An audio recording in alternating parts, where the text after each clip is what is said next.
Hey guys, today I want to be talking about the off season and why it's super important to not let this opportunity slip and to make sure you're constantly practicing and maintaining and improving the current skill that you have so far. I'd love to go deeper into why practicing in the off season is a super important thing that you need to be doing right now, but before I do that, let me first explain the differences between micro and macro in Fortnite.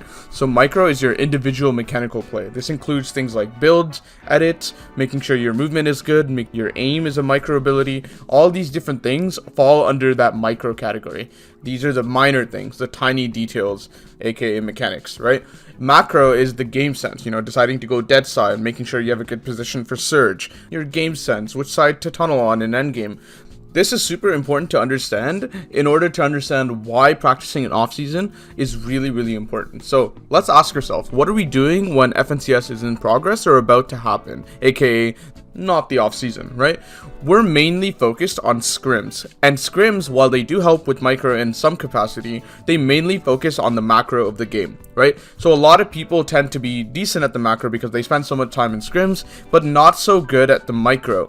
And this is exactly what off season is for. In my personal opinion, the best time that most players can develop their micro is during the off season. You want to be able to practice your edits and create a daily routine to do Raiders course. Like, there's so many things that you could do to really make sure that you're focusing on your micro this offseason to make sure your aim is solid, your edits are solid, your peaks are solid, your movement's solid, and really just put this together so that it complements everything you know about the game in the game sense capacity, right? All the macro that you've already known because of the amount of scrims that you've been doing. A lot of people fall behind on the micro. They become really good IGLs or they become really good at the game sense of the game, but they can't execute on what they already know because of the fact that their micro is so bad. Whether it be, fighting that's holding them back, whether it be their aim being really bad because, they do a correct peak, but they can't close on that impact and they need to continue on into that end game. There's just so many different things that you could be doing in the off season, and that's one of the things that we'll be discussing further on into this video.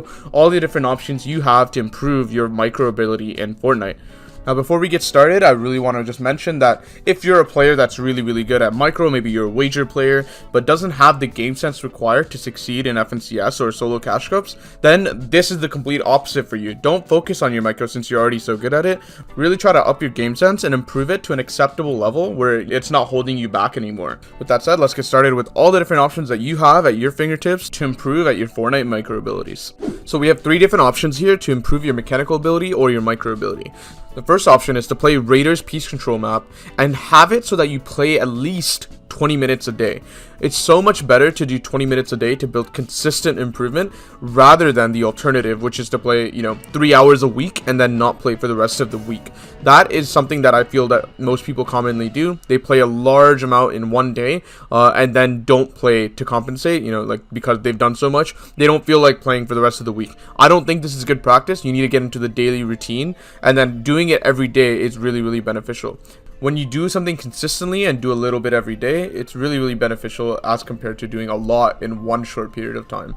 This is because when you do a large amount of practice in a short period of time, you will get diminishing returns. So let's talk about why Raiders map is really beneficial. I actually like this a lot. I think it's not just for peace control. There's a lot of things that you can practice in your micro abilities other than peace control in this map. So let's talk about editing walls at a different angle, right? The old edit courses tend to have you go in a straight line when you're editing and not really create that difficulty that Raiders Peace Control map has. So that's the first good thing. The second good thing is the fact that you can practice your peaks because these bots actually shoot back at you. Peaks are a really good way to do damage to someone without taking damage in return. And if you think about it, that's really how simplistic fighting is in Fortnite. You need to do damage to them without taking damage in return. And peaks happen to be one of the best ways to do that. So to practice peaks in Raiders Peace Control map, try this exercise. You're going to try to go through the entire Peace Control map without getting hit by the bot once. This will actually train your brain to get into the good habit of not over peaking every time you make an edit, or even making wide edits when you do make an edit, right? These bots are really good. Like, they actually shoot you all the time whenever you make a miss edit, and they have vision of you. And obviously, because of the right hand nature of the game, you can make it so that, you peek properly, or right hand peek properly, or jump shot him properly to create a peak for yourself to kill the bot instead of just wide edit peace controlling. The biggest problem that people have when peace controlling is that they make wide edits all the time. So change that. Change how you practice Raiders Peace Control map and do it in a way so that you get punished every time the bot hits you. I used to do this map all the time, and I can tell you from my own experience that this map has helped me a lot. So I give a lot of credit to this map.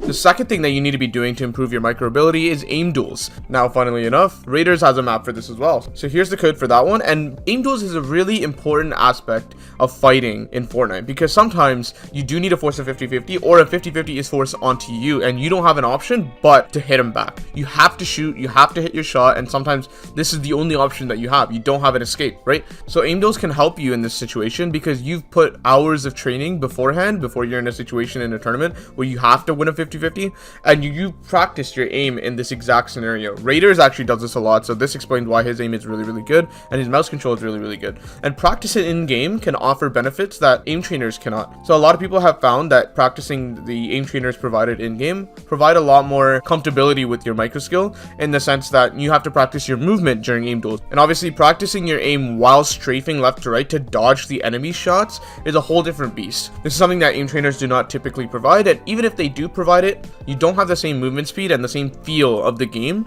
as compared to aim duels in game. So I definitely highly recommend this. Back when there was attack meta, this became very popular because attack meta encourages 50-50s and hitting your shot. So a lot of people that are really good with their aim succeeded in the attack meta, because you didn't necessarily need to peek everything. You could peek, but it wasn't as strong as compared to the pump. But a lot of people would just jump in and aim duel because they knew they would win because of their superior aim and all the hours they've put into aim duels itself. Now, the third option to improve your micro ability or your mechanical ability in Fortnite during the off season is to really practice realistics, right?